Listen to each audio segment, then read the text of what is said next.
Hey, what's up, everybody? And welcome to Masters in the Fitness Business, where you get to stand on the shoulders of giants.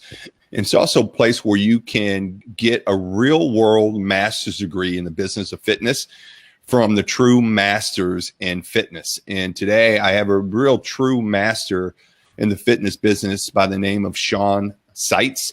He and his wife, Lori, they run 4 gyms. And Sean comes from a unique background because he started at Home Depot, for lack of a better term, as a stock boy, and then worked his way up in that organization to where he was one of the VPs when he left. And he takes that experience of running of the corporate world and scaling and running multiple locations and making them profitable and having the KPIs to keep a pulse on the business and make sure they're trending in the direction he wants them to, and transfers that over to the fitness industry, which a lot of people who are trainers making the leap into fitness business owners don't do. So this is a skill set that I think anybody can benefit from. So Sean, welcome to the show. I'm glad to have you on. And is there anything I missed in that intro? No, it's pretty accurate, I guess. Loading cars and cleaning bathrooms to 97 stores and $5 billion in sales. That's over 34 and a half years. Not bad. Yeah, that's not bad at all. 34 billion in sales. I almost did that last year. Not. Okay, so that is quite a unique background, and it's really fascinating. So why don't you take our listeners through that experience and how that happened, and how and why did you make the jump from the corporate world to fitness? So when I started, I was playing college baseball in Florida at Seminole Community College, and I hurt my knee, couldn't play baseball anymore. And college just wasn't for me. So I dropped out and needed a job. Stopped by a friend's house one day, and his mom kind of told me about a place where her brother-in-law was opening this place called Home Depot. What year was this? 1982. Okay. 1982. Freshman in college, had just finished a semester. Couldn't play baseball anymore. And she said, why don't I give you one of our applications? And to make a long story short, the brother-in-law ended up being Arthur Blank, who was one of the founders of Home Depot, who now owns the Atlanta Falcons. Really neat part of the story is he ended up being one of my mentors going through my business life, and learned a lot from him. I was really blessed to be able to be around him and a lot of the original folks inside Home Depot. But so I got a job, and they told me I was going to be a lot man, and I didn't have any idea what that was, but it sounded pretty cool. And I got there day one and found out I was going to load cars and clean bathrooms and learn customer service. And literally, I just watched a lot of guys work real hard, having a lot of fun working real hard, enjoying working with people, financially getting rewarded, stock options and stock going up. And I thought this is a pretty cool place to be. And it ended up being the only job I ever had.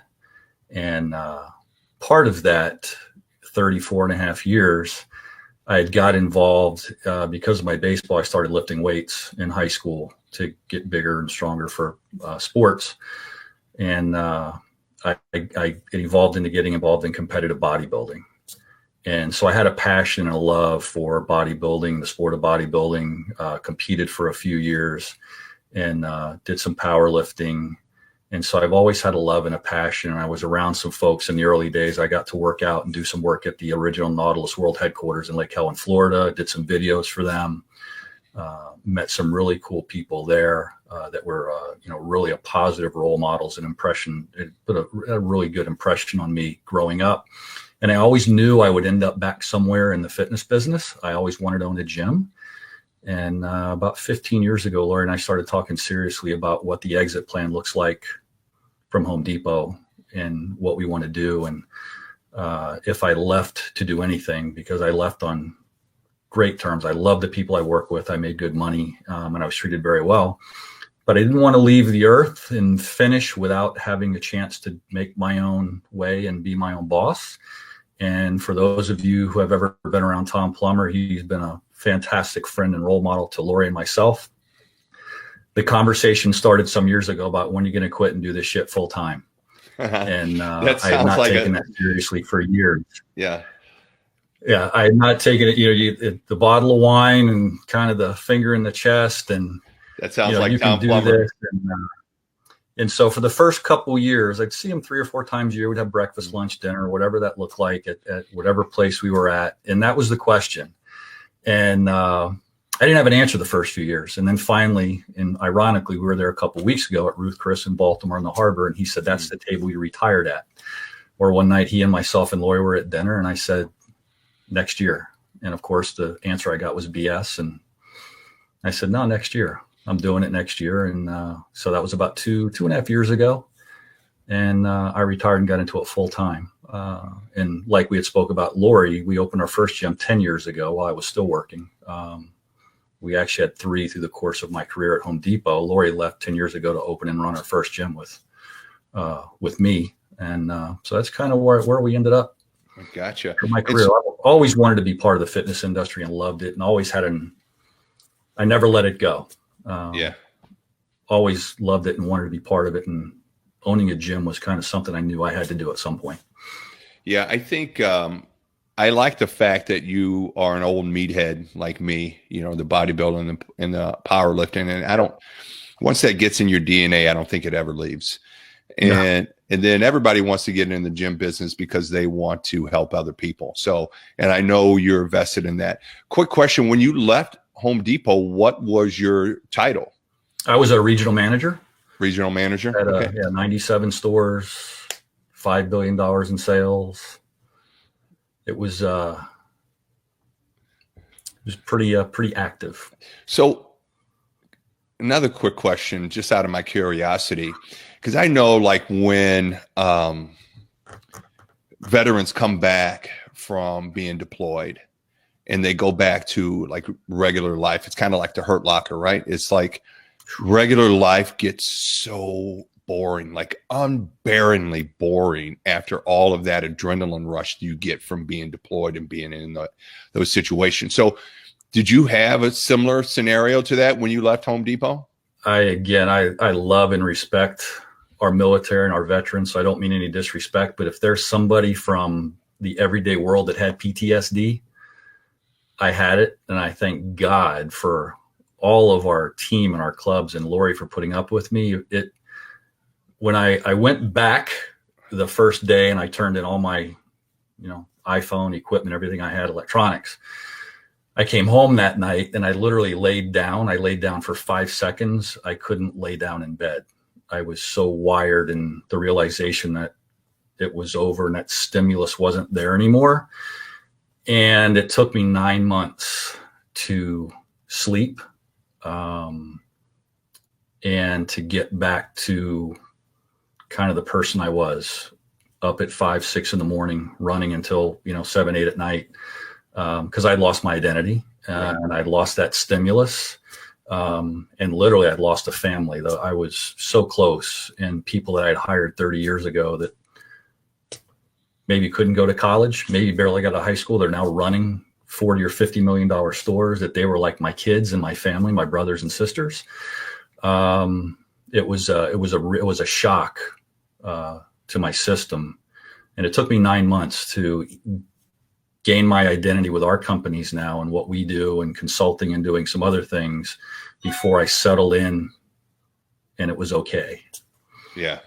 And you know what? I think that's really significant, because I think that's so common, regardless of the industry, regardless of the job. I think that's so common, because so much of your identity gets wrapped up into what you do, that when you lose that, then you're like, well, who am I? What do I do? And so you had to establish some new routines, some new patterns, a new support system around you. And it took a full 9 months before you kind of felt comfortable with where you were with that. Completely started from scratch with what I did in our organization, what my position was, not so much as I'm the owner or the CEO or whatever it was, but what the behavior was like with my team, our leadership team. And we completely, in those 2 years, have completely restructured how we run our business. Ironically, more associated with how we would have run multiple units inside of Home Depot, because our belief is you didn't do that in the gym business. And I think the reality is the more of that comes to the gym business for multiple club owners, the more streamlined, the more efficient you're going to be, the more profitable you'll be. So once that time passed and I made up my mind that I need to be me, move forward and use the things that I had learned from some really just incredible folks, great leaders, great business people, it all started to change. But it was literally 9 months without sleeping, and God forbid, I probably drove Lori nuts. Yes. That's a pretty common theme. Like the husband retires and the wife's like, what do I do? How do I get this guy out of the house and out of my hair? Give him a hobby, something. I hear that all the time. Tell you that. And she just kept saying, you're going through a rough time. I'm like, I feel like I'm going to die. Yeah. Going through a rough time. Like, rough. Holy cow. This is like, it's killing me. Yeah. Yeah, I get it. So, and then you brought up an interesting point. You said that, when you got into the gym business, when you made that jump into the gym business with Lori, you held the belief that you didn't do that in the gym business. And I think a lot of people think that because, like I said, there's a lot of trainers that open their own independent studios and they think, okay, I'm a good trainer, but they don't know anything about business. And then they want to run their business like, well, it's their business. So they want to be the face of it. They want to do everything. They don't delegate anything. And then they realize at some point, in order for that business to grow, they've got to kind of push back a little bit and institute some systems and remove themselves from the day-to-day and the client-facing things. And that's really, really tough for a lot of business owners, because like we were talking about, their identity is wrapped up in that. And so to pull back, they're like, oh, well, then what do I do? Who am I?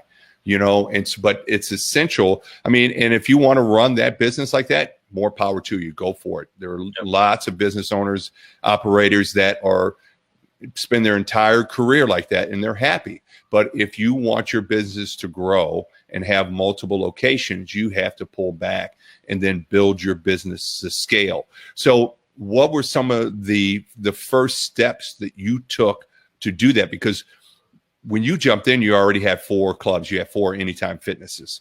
So what were some of the first steps you did to put the Home Depot into your gyms? I think the first realization was, like you said, and I have a saying that I've carried with me for many years is, if you're the best worker, you're not the best leader. And I think that translates to like what you're talking about. Mm-hmm. If you're the trainer guy, you're not the best leader. And in a single store environment, that might work well. If you're going to scale that, you have to be able to let go and you have to leverage. The most powerful thing in the world you can do is develop other people and other leaders and give them business skills to move forward and be successful. A lot of what we talk about, and I look at Lori sometimes, I get a lot of calls from owners or people that I work with. What's your background? Well, I went to college and I've got a degree in exercise science and I'm NASM certified. No, really, what's your background? Have you ever participated in a business? Have you done business courses or done anything like that? And a lot of people just don't understand that while it's passionate, we want to help people, we get to do really cool stuff with people. It's a business, and your first metric in business is you've got to make money. Some people just don't know how. And I get a lot of those calls. Mm-hmm. For us, it was realizing that we need to step out of the business. And we weren't the folks that were going to take an individual club further. The way that our company and our clubs were going to succeed was by doing what we did in our previous lives, which was developing other leaders. And we stepped back, and literally in 4 clubs where I was primarily running a club, Lori was primarily running a club. The beginning of where we're at now in the growth was that we let go. We took ourselves out of the club, hired a manager or leader for that club. And it's really the scale since then and the amount of speed which we move forward with. And even the numbers in the club are probably better than we would have done if we were in those clubs running them, because we were looking at everything. We weren't just looking at that club. So there was a We weren't totally focused on that singular club, and we've got people in there that they're doing it better than we would have. Yeah. And I think, and again, going back to what we were saying is that if you're the best worker, you're not the best leader. So I know for me, I had to step back and I had to take a look at myself as a leader and see where I was weak and where I was strong, and develop my weaknesses and enhance my strengths. So that was a kind of a self-reflective. I had to become very, I had to take a hard look at myself to become a leader. So how did you take those managers just coming in from the outside? How did you develop them into the leaders that you wanted them to be? We started just grassroots from square one, what our beliefs are and how people get treated, what we're looking for in an employee. Our belief is remarkably personable, and about our business is trying to make it uncomfortably simple, which we talked about in regards to systems. But teaching them the things that we had the luxury and advantage of, and I didn't really even know it at the time, but we were taught from the founders of Home Depot and people that we came in contact with through our business life, because almost like you had to, it was force fed. Mm-hmm. Where now, if I had that opportunity, I'd be sitting there, hungry, ready to learn more. And I didn't realize we were part of at the time, mm-hmm. but we shared a lot of those experiences with them from a point in the businesses. You can read a P&L and you look at your profit and loss, which that's just a report card. That's history. How do you move those numbers? Mm-hmm. Looking forward, how do you plan? If I signed up 70 people last January, what's my growth history been? Okay, I want to grow 10%. I'm going to sign up 80 people in 2020. How many leads does it take? What's your closing percentage need to be? So they can actually now reverse engineer the business. So I don't just hope. Hope isn't a strategy. How do I sign up those people? What is my strategy to get to the number of leads I need? What is my close percent I need to get to those numbers? So teaching them how to affect the numbers, and then also how to create team and a culture that for us, obviously one of the big KPIs is, keeping the people that you've got in there and lowering attrition. So those are the things that how we started, just with some of the basic business acumen, and then how that fits into the gym business. With KPIs, whether it's how many more members do I need next year? How many more leads do I need to get to those members? If my attrition is 40%, how many more members, because I'm going to lose 4 out of 10, how many more people do I need to sign up, and how many am I going to keep? As opposed to just saying, if I sign up 80, if you lose 40%, you're not keeping those 80. So those are things that they now know how to plan and organize in their numbers as they project out, and they do their projections. We do them by quarter. So they now learn how to do their projections, and they project out January, February, March, and they've already got a plan and a goal for 2020. So really just business acumen is where it started, just the basics and how it fits into what we do in the fitness industry. Got it. So you had that knowledge from Home Depot, and you just took and transferred it to your gyms, and then educated the managers on those strategies, kind of holding their hands through the process every step of the way until they got it. Absolutely. And we still, as an example, we're doing Q1 right now. Lori and I are going through, sitting down with the managers and the training directors in the clubs, and we're talking about what Q1 looks like. What are your goals? What's the logic behind how you got to those goals? What's your 2020 long-term look like? Your kind of the BHAG, the big, hairy, audacious goal for 2020. What does that look like when we finish 2020? Gotcha. And I know for me, when I first started trying to develop my team, I would, give them a script or give them some kind of process or tell them what to do. And then I would just expect them to do it. Then I come back and they didn't do it. My first instinct was to say, move over, let me do it. Yeah. But then I'm shooting myself in the foot. So managing people is the hardest part of that process. So what's your secret sauce on managing those people? Hiring and not being afraid to hire people better than you that have more runway than you. Okay. Whether it's from, again, everybody we have in a leadership position now isn't from the gym industry. We've got somebody from the marketing industry. I've got 2 club managers that are CSCSs. You don't see a ton of those, particularly inside of a franchise like Anytime, but they wanted to get into operations and learn how to run a business. So it's looking beyond and not hiring necessarily in your own image, but hiring somebody that might have more runway than you, that is going to take your business farther than you could. And really it's really about talent and personality. And you got to give them the rest. I think to your point, a lot of people early on made that mistake. And even in our business now, we've got some of our folks that probably assumed you hired somebody and they're going to be the greatest thing since sliced bread. And they go into work and you're going to be great. And they're not great because they don't know what to do. They need someone to show them how to be productive, how to be effective, and teach them the business. And that's, for us, our goal is to teach everybody everything we know, and to carry that further than we could have inside their own club. So really it's about looking at talent level. What are their goals, and are they passionate about our industry? And then give them the business acumen and the leeway to go in and run their clubs. And, our leadership is local.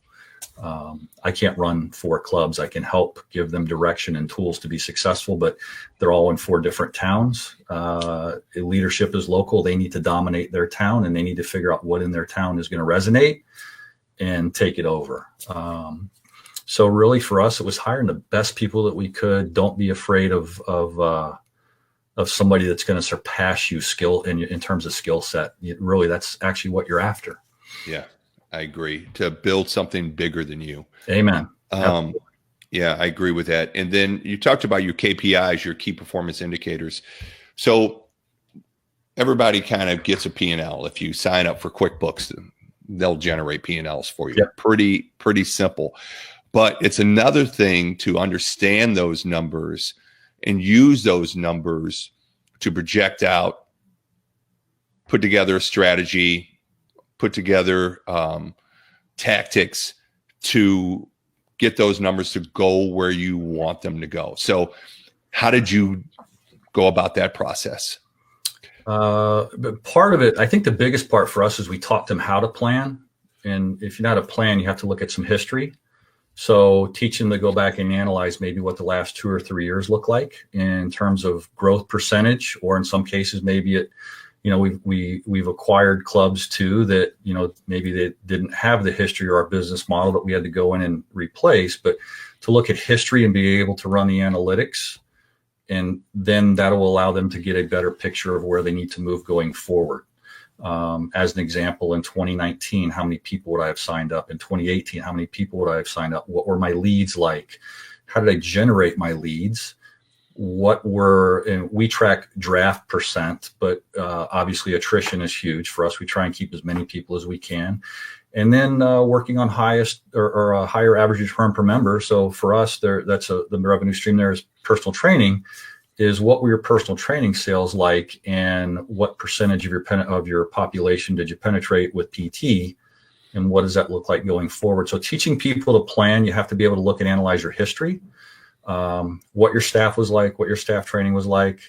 I have a couple remodels going on now, and we're talking about Q1, and I'm like, your remodel is going to be done, so I need a return on my investment. So you're going to give me a number, and then we're going to put a number on top of the number, because I've got to get a return on the money we're putting into the business to increase membership and PT. So I think the big thing there is teaching them how to plan. And part of that is history and what trends are like, but also the things that you're doing, and then the things going forward that might affect your business. Do you have promotions going on in January? What's your year-over-year overlap like? Did I run the same promotion in January the last several years, and am I going to run that this year? Things that might affect those, calendar issues with however the holidays line up. But taking in all the analytics in planning and teaching them how to plan to figure out and project what they're going to do when they move forward. Yeah. I think that's so important, and I suck at that. I do.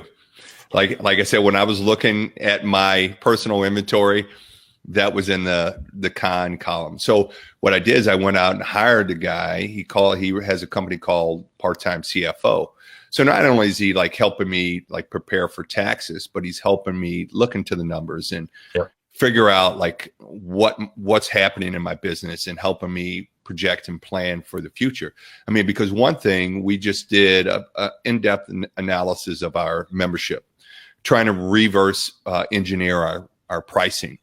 And our most popular membership is our unlimited. And it's based on usage, it's severely underpriced.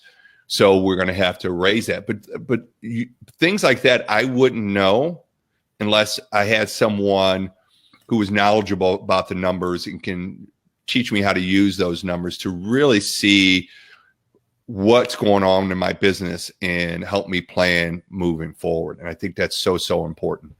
And I think it's critical that you try not to internalize everything, that if you can get help like that, whether it's someone consulting, like you said, part-time CFO, when we do our staff meetings, we do a monthly staff meeting, we're all together. We do a business exercise every meeting around planning what our business looks like, deconstructing our business, how we can improve our business. We just did something similar to you. We just went back and deconstructed all of our price points and simplified and re-rolled out completely new price points for our clubs, all 4 clubs, and have consistently looked at ways in, one of the things we do consistently is when and where do we deserve the right to raise our price, either on membership or PT. Mm-hmm. And we pretty much come very cyclical at how we raise our price in PT, where there was a time where if I would have said, guys, we're at 169, we're going to take this to 189, they might have gone, whoa, wait. Now they just go, yeah, absolutely, we got it. And sales are going to go up.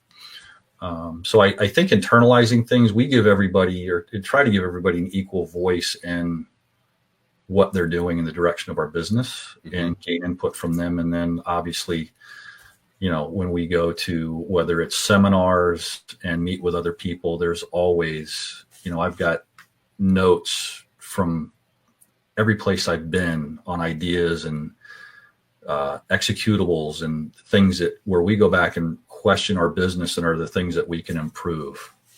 Yeah. And when you say like rolling out a price increase, that's a $64,000 question right there. And I'm dating myself because I used to be the $64,000 pyramid. Now that's nothing. But anyway, so how do you systemically roll out those price increases without clients batting an eye? Or do you lose clients? Do you expect to lose clients when you roll out a price increase? Like, when we do any type of price increase, we don't affect anybody that's already in. Gotcha. Everybody who's already in, they're at that price forever, which we actually, that's to us, that's part of the value when we do something is, Mrs. Jones, this is 169 right now. It will not be this price forever, but you're going to get this price for as long as you're a member here. And if this is what you want to do, great. Price increase would affect all the new people coming in. Okay, gotcha. Them, typically, it's invisible to them. They don't know. And typically, we've got to the point where if we've saturated something, like you talked about unlimited, we have an unlimited team product that now we're de-emphasizing and trying to move closer to small group.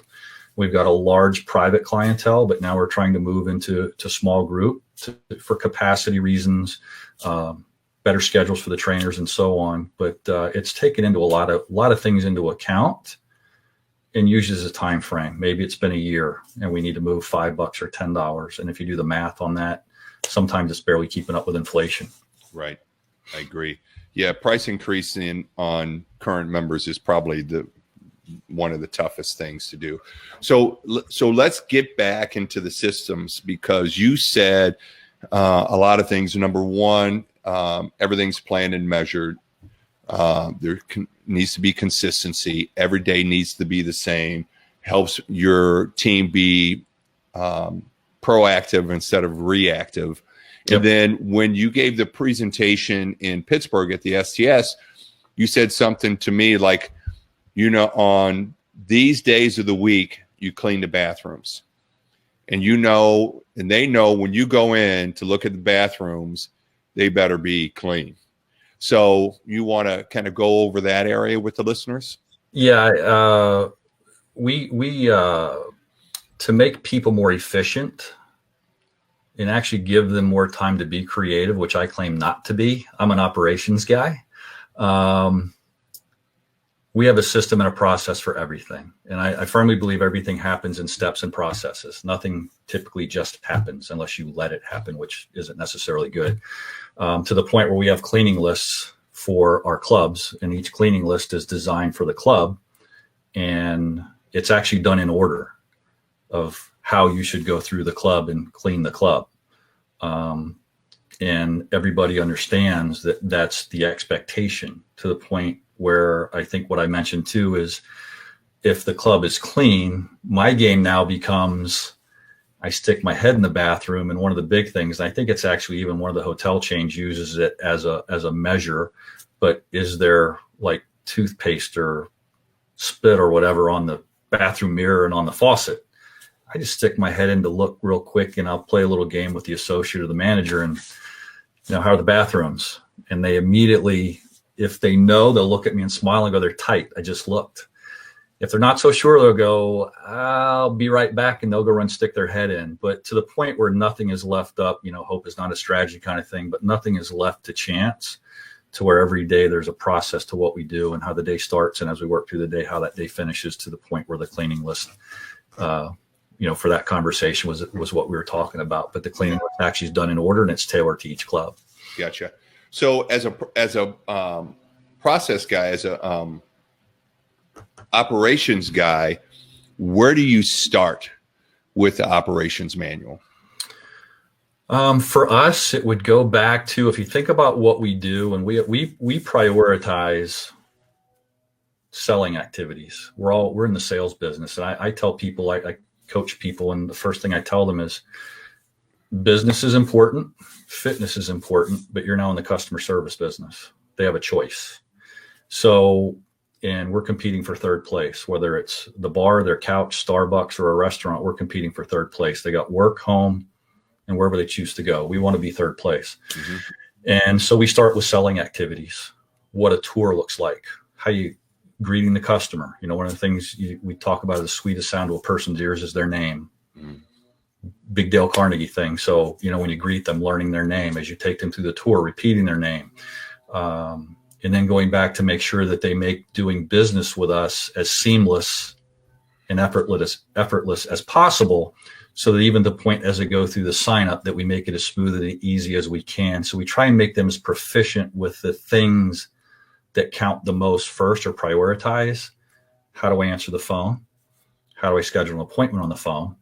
What my follow-up looks like, or my confirmation of that appointment, to make sure that, hopefully they're going to show up, to the point how we greet them when they come in the front door, and what that tour looks like. So selling activities would be the priority. But anything customer facing is what we go through first. We set expectations on how we interact with the client or the customer. And then obviously how to go through signing somebody up, setting them up for their starting point session, and so on. So prioritizing sales activities, number one, and then going down from there to the point where cleaning list is part of that. But at first, it's all about customer service and how we impact that customer when they come in the front door. Gotcha. That makes perfect sense. So that's the starting point, is getting people in the door, because that's the lifeblood of your business. Because like Thomas Plummer says, you're going to have attrition. You want those numbers to be as low as possible, but it's going to happen. Yep. People move or whatever, die, you name it. There are legitimate reasons for them to move on. But the lifeblood is going to be getting new blood in and keeping those attrition numbers down, so your net number increases to where you want it to be. So so we start with sales, go through customer service, and you have your operations manuals, you have your processes. Yep. How do you ensure that there's no erosion? How do you keep them sticking to that day in and day out? First, my belief, going back to the beginning stages of leadership and being a manager, is being present, particularly if you have multiple locations. Might not be, and that's the one thing I think you have to come to grips with, is when you go to multiple locations, is they lose some of your personality.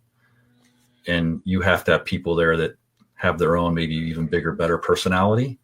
But it's by being present and reinforcing our priorities and what our culture is, and going through, and is the club clean, and what does it feel like? And immediately, do the members know the staff's name? Do the staff know the members' names? And little things like listening. Do they say, "Hey, Sean," or, does the staff member say, hey, Mrs. Jones? But being present, I think, in the gyms and walking through what those expectations are and reinforcing them. And some of it gets back to the point where there's accountability, but accountability is not bad. Sometimes people get the vision is accountability is negative. You're telling me so. No, it might be, man, Jim looks great. Awesome. We were in one of our clubs a few weeks ago, and great time in the club, and actually sent a note. Two clubs actually and we have two newer leaders in those clubs, and sent them a note and said, those clubs have never looked that way before. Thank you. And we wouldn't have known if we weren't in those clubs. Mm-hmm. But it's just about being present and reinforcing the behaviors and activities that you want to run a thriving business. Yeah. And I know you're big on consistency and everything the same. So before we started recording, you were talking about your meetings and how the meetings are scheduled, and even like the theme days at each club are the same, just to keep consistency. And I assume, like, when you have those meetings, you're holding your teams to holding them accountable to the KPIs. And that's one way to prevent erosion. And then when you have the planning meetings, like you said, Q1, and mapping out those goals for Q1, that's another way to prevent erosion of the processes, because they have to hit those numbers because you're holding accountable to them. You want to go through that schedule and how you go through that process with them? Yeah, so we have a consistent reporting sheet that we use on a weekly and monthly basis. And what that looks like for us is we have a team call every Tuesday at 11 a.m. And the reason why we don't do it on Monday is Monday. We give them their day and let them run their business on Monday and collect their thoughts. They assess, the managers and training directors have a meeting on Monday where they go through the previous week. What were the wins? What were the things that worked? What didn't work? And they basically prepare to report out to us on Tuesday's call. So we have our entire team on a call Tuesday at 11, and we run through what your performance was like last week, what went well, what didn't go well. And what are the things you're doing to drive the business? So they know every Tuesday at 11, we're on a call together and we run through our KPIs in the same cadence every week. We start with props. Who do you want to pat on the back for your business last week? All the way to the end where they go, okay, here's what my plan looks like going forward. These are the things that we're going to do to help generate sales volume. That's every Tuesday. Then every month we're together. The second Thursday of every month we're together, and we have a staff meeting where we go back through and we talk about what that month was like and talk about the activities and behaviors that we are going to change or improve for the next month to obviously improve our KPIs. So there's training director manager meeting every Monday where they go through their previous week, compare notes, what went well, what didn't go well. Tuesdays at 11 a.m., we have our team call. We talk to them on Monday, but we really leave them alone to run their business and collect themselves after the weekend. So Tuesday at 11, and then on the second Thursday of every month, we have an all-team staff meeting again. We do some reporting out. We run through that pretty quick, but it's more about what we're doing going forward. And then there's also a business activity involved in there, a learning activity that we do with them as well. So that's kind of what that cadence looks like in terms of businesses. Other things, we have a normal cadence too as well on our calendar, because it's very consistent at how we go through and we execute things. Gotcha. So can you give us an example of like one of those business activities that you did, like maybe on the last meeting? So we go through and as an example, last meeting, we went through and we talked about leveraging. Leveraging would be, and it was an example I brought up. I asked the manager, I go, who did your supplement orders last month? And they all raised their hand. I'm like, why in the world did you do your supplement order last month? Give that part of the business to one of your teams. Teach them how to do it, what the expectation is. So we went through examples of leveraging, and it was probably one of the most eye-opening behavioral change activities and meetings we've ever done, because they learned vividly. We do big Post-it notes around the room and things like that.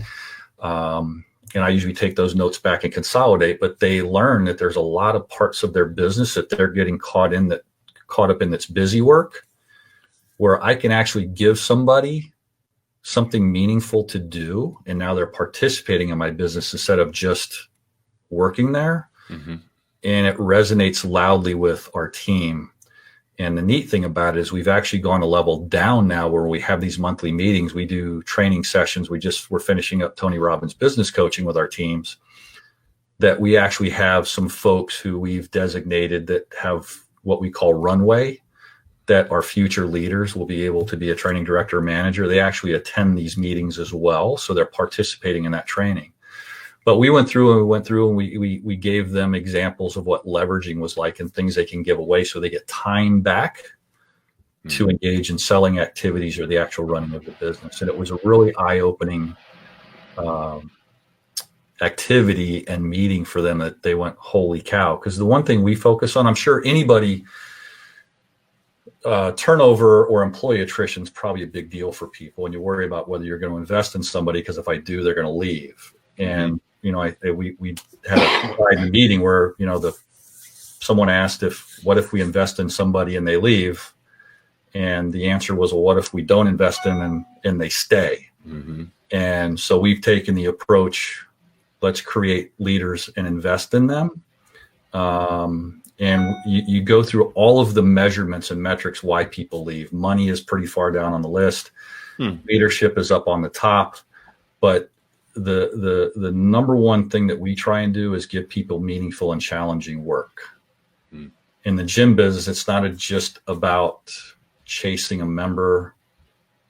There's things behind the scenes that happen, how supplies get ordered, why we don't just order a ton of supplies so we never run out because there's a budget. Most people don't know about a budget in the gym business. There is a budget, when you get that P&L. Mm-hmm. But now we're not just teaching the manager, we're teaching the front desk person, giving them an inside look in the business and giving them meaningful and challenging work. And that relates into lower turnover, attrition from your employees. And it also sets up you to have future leaders. Got it. Yeah. And also it gets them vested in the business because they feel like they have a say, and like they feel like they're part of the creative process in running this business. And so it gives them a little chunk of ownership of the business. And if they take that and run with them, then that's the ideal situation. That is really how you create leaders and successful team members. Give them part of your business, let them own it, let them run with it. They're going to have a passion for it. They're going to take off with it, and they're going to do it better than you did. And if you ask them for their input and their ideas, you're going to get a lot more back than you probably could have put into it, because again, you're doing multitudes of things. You've got 100 balls in the air and you're just trying to keep them all in the air. But if I give one to somebody and, now they own the supplement order every month and they own the supply order every month, it not only does it develop them and somebody that's going to stay with you longer, but you're also developing a future leader. That imagine that person now that steps into a leadership role, and I've already set them up for success because they've seen behind the curtain and they know what our business is like. Yeah, absolutely. Then it becomes more of a job to them. Yep. They want to stay. It's interesting that money is one of the last things. I did not know that, because I know, like with my team, I try to incentivize them with like commissions and bonuses, and they just don't respond to that. Not everybody responds to that. So I have to figure out what do they respond to. And I find the majority of them respond to being incorporated into the process. That's what really lights their fire, for sure. When you, and I read a lot of books and have been through a lot of business seminars and have, from the top down from my early days, have been force fed some of the information. But you would go through and year after year surveys were taken. And while money is in the top 5, it was never number 1 or number 2. It was usually they don't leave companies, they leave leaders, right? I'm being treated poorly. Not a good environment. I'm out of here. But typically number 1 and number 2, and the one that we grasp is always, are they given meaningful and challenging work? And to your point, do they feel like they're actually part of the organization, or are they just an employee? And we've tried to, and again, part of the big change for us as I left the corporate role is coming in is, can we move some of those values and operating principles into our gym business? And it's been very fruitful. Yeah, I would say running 4 clubs pretty smoothly, developing leaders, all of that thing. That's pretty impressive. And I've heard you use this term a couple of times with your team when you say team members with Runway. So what can you explain that? It's somebody typically, and again, we've interviewed a lot of people over the course of the last 35 years. And for us, the measurement, and when you're in the corporate world, is how successful your business is, but how many people are you producing? For a company to grow from when I started at 8 stores to now 2,500 stores, you need talent and you have to produce people. So that same theory now we look is what we call somebody with Runway, is somebody that when you sit down and meet with them, do they show the passion, enthusiasm, and intellect that you can see them running a club one day if you're in the gym business? In this case for us, can you see them running a club, or somebody that may want to be a training director for you one day and run a training department and sell fitness? So Runway is somebody that you can see moving a level or 2 up from just the entry level position that they would start in. Gotcha. And that's very interesting, that like it's important to have systems, process. You have to make money, but your most important, any business's most important product is the people they produce, because that's going to determine your growth. We had a saying that lasted for many years, is you don't climb the ladder, you get pushed up by your people.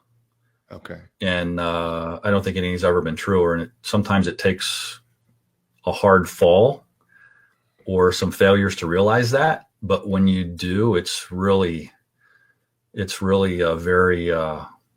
powerful and very gratifying to see the people beneath you become successful. And some people pass you, but there's nothing that feels better than seeing people become successful. But that was a term that had been around for many years that we use, is you don't get pushed up or you don't climb the ladder, you get pushed up the ladder by your people. Excellent. And that signifies our dedication or our priority around developing people and leaders. Excellent. And I know that you have the 4 clubs, and your clubs tend to be pretty unique in the Anytime Fitness family because you're more trainer driven or PT driven. Yep. So what are your KPIs around your membership and PT percentage, and how do you drive those numbers? So we obviously, one of the big ones is you track sales or revenue around PT, but penetration to your population, how many people are participating in a personal training program in your club. But then we go back to some of the basics that when we started, we were the first or second Anytime to bring in alloy. And we had been friends with Rick for years before we ever did business with him. It's a really funny story. Probably don't have time for, but another podcast. There you go. Yes. And quickly adopted 70% of the folks get scheduled at point of sale for their what we call a starting point session. Expected show rate is 70%. And then our expected close rate, we started at 70, 70, 30. Now we've moved to 70, 70, 40. To where we expect to have a 40% close rate on PT. And that's not at first sit, but that's over the course of time. We start that relationship at the starting point session and we cultivate it. And our goal is to end up somewhere around a 40% close rate on personal training for us. And so that's how we measure it. And then for us, how do we reinforce it or get to that point? We do a lot of sales coaching, both internally and externally. I think I mentioned we've done a lot of work with Casey Conrad. I think I mentioned that in the STS. Tremendous sales coach. And we do as an example, we did our tour change to where it wasn't a tour and just sign up at my gym, I want a member. It was the goal of the tour was almost assume the sale, but build the euphoria around getting to do the starting point session.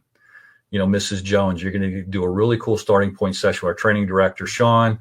You're going to use all the fun stuff. You're going to use the toys, the slam balls, the sleds, the ropes, all the stuff you may have seen on TV. You're going to have a ball, and tell them something they didn't expect to hear. Like, most probably misused word on the internet in fitness is functional, but we tell them you can do a really cool functional workout. Functional for us means things that help you in everyday life, normal stooping, bending, twisting, lifting. That's why we train people the way that we do. Now to the consumer, it starts to click. And now instead of, I'm going to meet with Sean and he's going to pinch me and tell me I'm fat, I'm actually going to get to do this really cool thing. And oh, by the way, when you leave, we're going to give you the workout so you can come back and do it with you, or bring it with you and do the workout next time you come in. So part of that, the business change or logic was we changed the tour to a point where it was assume the sale and don't get excited. Tom does this a lot. When you see Tom, oh, look, it's a treadmill. Everybody's got treadmills. Who cares? And they may have a TV on them or not. Who cares?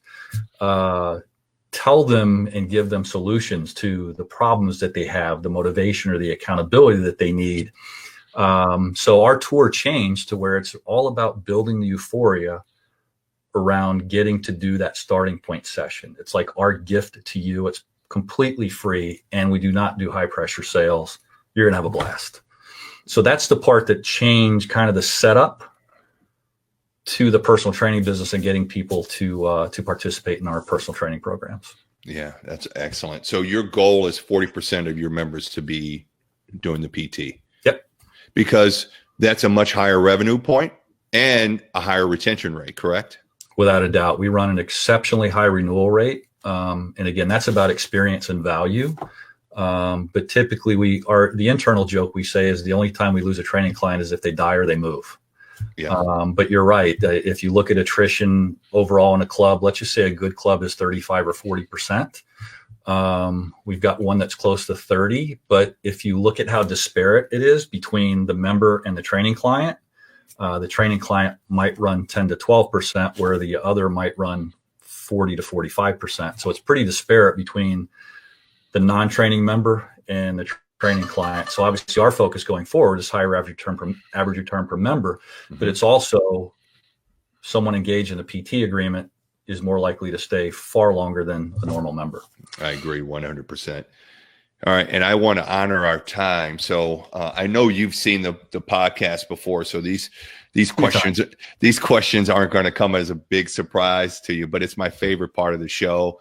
And I'm curious to hear your answers. So what has been your most successful failure? And by that, I mean, at the time seemed like a devastating loss that you weren't going to be able to recover from, but you were able to take lessons from that and use those lessons to propel you to greater success down the road. So hopefully I can do this quick. I was Take your time. New young store manager. I was 26 years old, and I got promoted to open the second Home Depot in the greater Baltimore area. The preface to this, or the setup, is I knew everything. Merchandising, operations. I've been doing this since I was 18 years old. I was well trained. I knew everything except how to be a leader. I would tell people what to do or expect them to do it and get frustrated by the lack of results. And I literally spent a year of my life and my career as a store manager thinking and knowing, and I would have understood that the next day I came in, I was going to lose my job. The numbers in my store were terrible, to say the least. What we would call culture in my store was bad. And I spent a year of my life going in every day wondering if that was the day they were going to let me go. And I was blessed to work with some pretty incredible people that didn't give up on me. Saw the talent or the passion or the drive, whatever it was. The runway. It was a runway, Sean. Run Yeah. it was a long ass runway, let me tell you. And it took a lot of starch out of me, but I am forever grateful that they didn't give up on me. They had hard conversations with me, but at the same time, I was low. They took the time to pick me up and encourage me. And a lot of things happened over the course of that year. And I think it made me the leader that I was and allowed me to develop hundreds of future leaders for the company that are still there now doing great. But that was the hardest lesson, I think, but it built me into the leader that I became and understood how important being a teacher and a motivator was. And if you said leadership, that's kind of a generalized word. I think leaders teach and motivate people better than anything else that they do. And that was the lesson that I learned, was that you manage in time of crisis, and that's fine. And that's going to happen when there's an emergency. But leaders succeed, and leaders create other leaders and create better leaders. And that's what I learned, is to become a teacher and a motivator. Gotcha. So educating, taking the time to educate and motivate your team. Absolutely. And I actually, again, it was 60, 70-hour work weeks. And I've done that since I was 18 years old, but it was kind of fruitless. There was activity without productivity. I wasn't teaching people. And, one day the store was good. The next day the store was bad. And it was ironic that one night, typically I would work, we called it the Thursday night close, but we'd be there until 2, 3 o'clock in the morning on Friday. Sometimes we saw the sun come up to make sure the store was right for the weekend. And one night I went back to my office and I wrote a letter, and I still have it. I wrote a letter to all my associates, and I made a copy, and it went out with every paycheck that next Friday. And it was my stake in the ground, and said, I'm going to change. We're all going to change, and you can be part of it. If not, I completely understand, but you're in the wrong place working for the wrong guy. And nobody quit, thank God. And it was really strange, because that next day, the amount of people that unsolicited would just walk by me and tap me on the shoulder, the back, and say thank you, really was pretty touching to me, and kind of, I guess, solidified the idea I was doing the right thing. But going from a manager, know-it-all guy, to a leader who asked for input, asked people for suggestions, and taught them the business and motivated them to do things that they didn't think they could do. Biggest change in my entire life. And that was between the ages of 26 and 27. That's a great answer. I can't remember who it was that told me this, and I realized that for the longest time I was like that. And I would tell my trainers, I don't do a lot of training at my club, and that's by design. But I would tell the trainers how I wanted them to train the clients. Had a process for it, right? A little script for them, or outline to follow. And then somebody told me that, your trainers spend a lot more time with your clients, with your members, than you do. So maybe you should listen to them. And I was like, oh shit.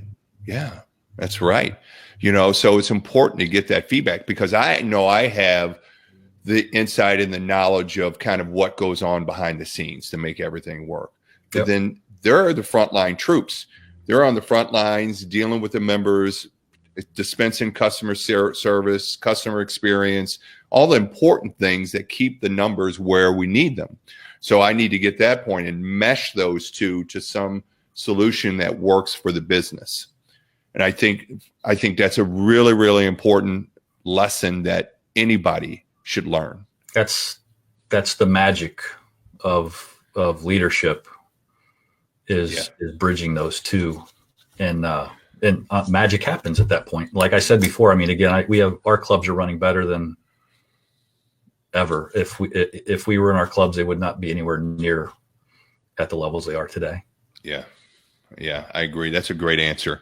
All right, and then my next question is, in your time in either at Home Depot or at Anytime Fitness, what has been the biggest surprise that you've had to deal with that you did not see coming? I think the reality of how big personal training is and has become to the overall business. And I think if you look at statistics, the average club, because there are so many clubs and or studios opening, that the average club is planned to lose members. So I think the focus has got to be on keeping the members that you have, but also the higher average return per member, which the revenue stream there obviously is personal training. I think that's the surprise to me, is how big that could be and how well it could be done. And we had our first club, and it was kind of the first club, I think, inside our brand that did a lot of volume with personal training, and very successful. Got a lot of airplay from corporate questions, people calling, things like that, other club owners. And we had the opportunity to open our second club closer to where we live in a pretty rural area. I don't know if I told the story when we were when I was presenting with you guys, but it's farm town, and they have a drive your tractor to school day. Kidding. My kids went to school there. They have a drive your tractor to school day, and it was a great opportunity to be in the community where we lived and to serve the community, and it was really important to us. And my background, my expertise is operations, and I'm personal training is what I do, what I help people with. There's a lot of things Lori does in our organization. I say yes, dear. And PT, typically that's me. That's my gig. That's what I do. And when this opportunity came about, I said, and of course, through my corporate career, I was the one that said, buy this piece of dirt and put the Home Depot there. I'll make you money. And it usually worked out relatively well. So when we had this opportunity, I told Lori, I said, we're probably not going to do a lot of personal training there. And her answer was, don't be surprised. Again, this is the area where they have the drive your tractor to school day. And lo and behold, it's our highest volume personal training club. It's one of the top in the brand, and it's done that with, it's not one of the higher membership clubs in the brand, but is one of the higher PT clubs. And these guys prove that if you have a good team, good people, good experience, that you can do the unexpected. So specific to us, that was like my biggest surprise. But I think the biggest surprise for me was just how big personal training has become and how important it is. I think not really to the survival of gyms. I don't know where we would be if we didn't have personal training established like we do in our clubs right now. Yeah, I would agree with that, especially when you talk about those bigger box clubs, because it seems like right now it's changing a little bit. The landscape seems like it's changing a little bit, and I don't claim to know a lot about that industry, but it was, ever since Planet Fitness has been a race to the bottom.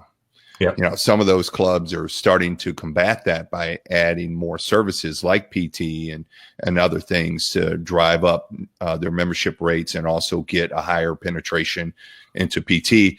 But my question is, why do you think that particular location with the lowest number of total members in a rural drive your tractor to school day area has such high PT numbers? I think I would give all the credit in the world to the idea that we had a good process and we train people. We train people at how we do things. We have a very specific process for personal training and how we do it, that we had already done in the previous club. So we know that it works. And, I get to help a lot of people do that.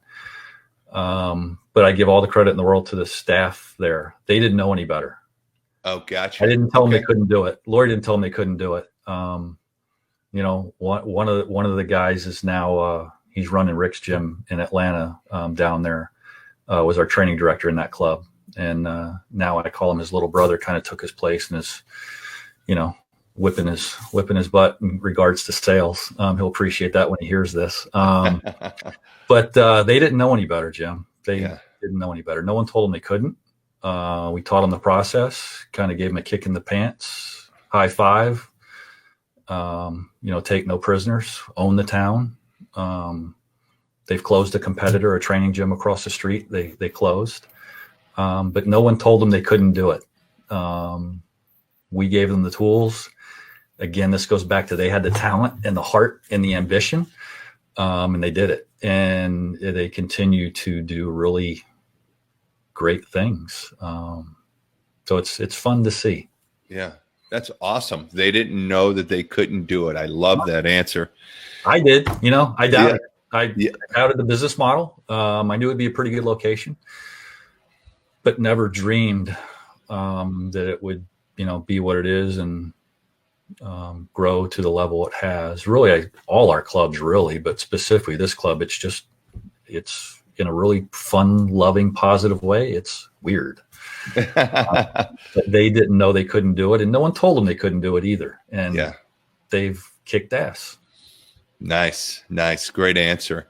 And then my last question, and it's one of my personal favorites, is where do you go for personal and professional development? I know some of the answers, but you want to share, because I heard you in Pittsburgh, but you want to share some of the ways that you develop not only yourself and Lori, but your team personally and professionally. So probably some of the simplest stuff we do is anytime we get a chance to go see Tom in FBA, all of our training team has the opportunity every year to go to the Perform Better Summit. We typically go to Providence. So they all have the opportunity to do that. We've been had exposure to things like Dale Carnegie, which is fantastic. It's one of those things you usually hate to go, but as you go through it and you get done, you go, holy cow, I'm different than I was before. I used to have a sincere dislike of speaking in front of people.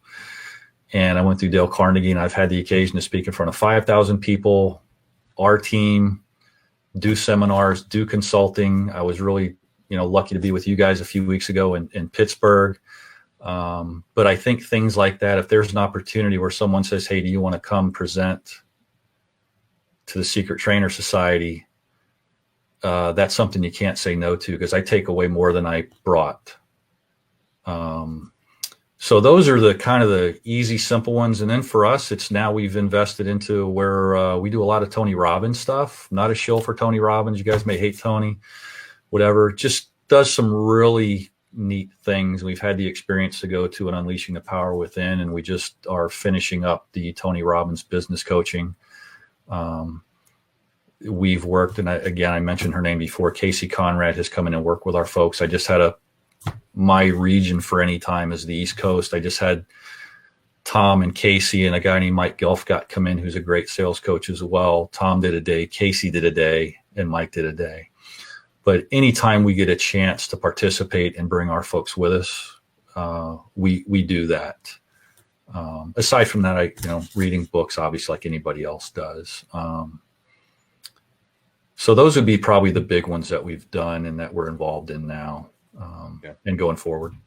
Yeah, I used to think that Tony Robbins was the biggest cheese ball on the planet until I actually read one of his books, and it's legit shit. It really is. I mean, him in person, he made a believer out of me. I mean, I read the book and I'm like, okay, this is real. This guy knows what he's talking about and does some really legit things. I haven't been to any seminars. I've just read a couple of his books, and I came away a believer. So I'm a convert. I used to hate Tony Robbins. Now I think the guy's legit. I mean, you can't argue with his success. That guy prints money. Yeah, that was one of the learnings when I left Home Depot, and we had a lot of things we were exposed to there just because we worked there and we were really blessed, but you don't realize it when you're there. And when I left Home Depot, I think I told you guys this when we were together a few weeks ago, I kind of freaked out because now I'm like the guy. Lori and I are partners in this business. How do I be the guy? And funny stories is I got, Tom, and I'm blessed to call Tom a friend and a mentor, but for years he's been kind of greasing the grooves for this with myself primarily, but with Lori as well, was what that looks like. But I immediately hired a coach. the easiest, simplest place to go was Tony Robbins. I hired a coach, and she's done wonders for me. That now, and they say, you're the 5 people that you hang out the most with and whatever. And I didn't have those people to hang out with now. And I needed to be that guy for our team. So I needed to invest in me. And that's the first time I'd ever done anything like that. And then, Lori did it as well. But the investment for us and ourselves is really translated into, growth in our team and being able to share with them. And I can't, before I ever owned a gym, I was following Tom. I was going to an FBA seminar, sitting in the back with my head down.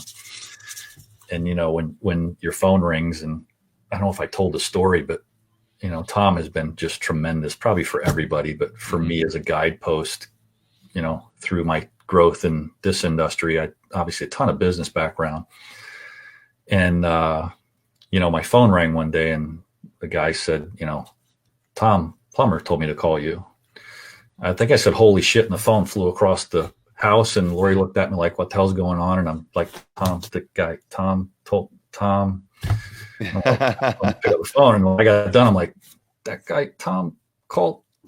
Tom told him to call me, but he's been, I think, a blessing to all of us. But those are some of the things that we've done, that just being around like-minded people in this industry, however you can find it, we do it. But, Tony Robbins has been great. Even we do some of the home courses with that, Dale Carnegie, any of those seminars. And like I told you guys, we operate probably more like a training studio than we do a franchise, which is why we're probably more like the folks that were with us there in terms of how we function and operate and what our expectations are than a normal gym would be. Yeah. I think that's so important, that I find a lot of people in the fitness industry, or probably just small business owners, they get so caught up into running their business where their business is really running them instead of the other way around, that they don't take the time to step back or hire a coach. Now, this is also an industry where you're a coach. You're coaching your clients. You're coaching your team, and you don't have a coach, because I believe the same as you. You're the average of the 5 people you hang around. So pick your people carefully, so I think it's really important to have a business coach. I know I didn't know anything about business, and part of me was like, well, I don't want to hire a coach, because then I'll be exposed as a fraud. But I'm really only hurting myself and my business and my team and my clients by not doing that. So I agree with you 100%. Get a coach. I can't imagine where I would be as a leader and as a person now without that reflection from someone else who's trained to give me that feedback, or even counter what I said, and by saying, what did you say? Right. Exactly. Here's how I really should have said it. So it's been extremely worthwhile. And again, anybody who has any doubts, I don't think it's a question. It's a must do. Cause you've got to have that other person to reflect from, and to give you a counter to what your thoughts and measures are and the way you're thinking. Yeah. And it was one of the first things I did exiting my corporate career. And it's been fantastic. Yeah. Well, even before, and that's been one of the common traits of the people on this podcast who have been really successful in this industry, is they have mentors and they have coaches. Yeah. And you even mentioned when you started out at Home Depot, you had a mentor and a coach with Mr. Blank, and then once you jumped out of the corporate world and into the fitness world, you found, even before you found Tom Plummer, and then you got your other business coach. So you've been getting that coaching all along, and that's why I think you were so successful at Home Depot and in your gyms. So you mentioned that you read books. Can you share with us the last 3 books that you read and what you got out of them?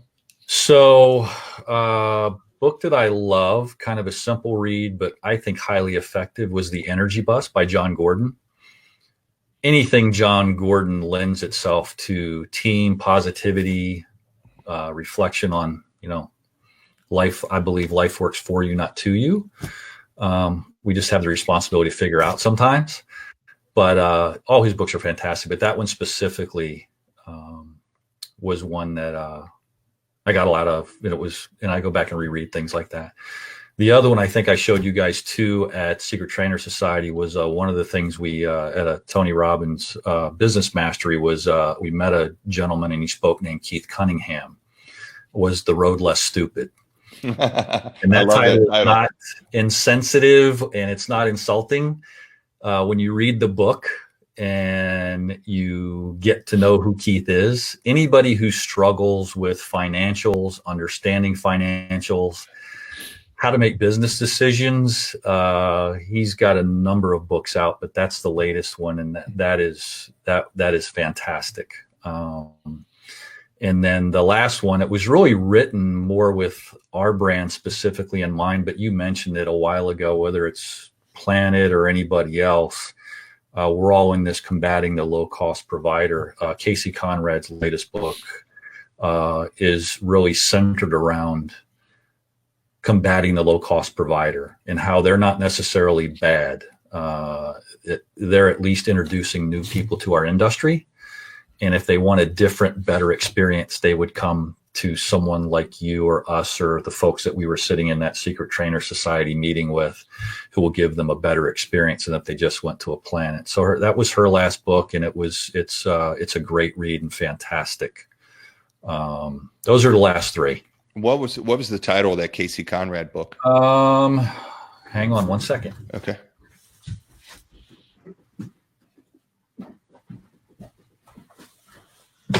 Selling Against the Low Cost Club. Oh, there you go. Okay. It's not a paid advertisement either, by the way, but she's a great sales coach, and that book was written for the folks who are struggling with the low cost provider. And I think people find it a really good read and a very good study for your teams as well. Gotcha. Yeah. We started a book club at my business Catalyst.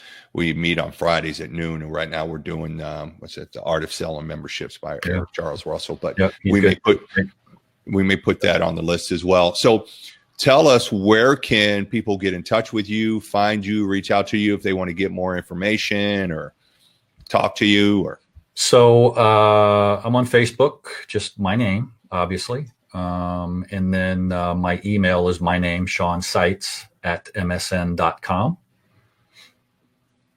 Okay. All right. And those will be in the show notes. Just go to trainerjim.net and click on this episode, and the links will be right there. And just a quick note, I'm in the process of updating my website. So soon it will be Masters in Fitness Business Podcast as the website. And we're giving it a whole new look. I hired a guy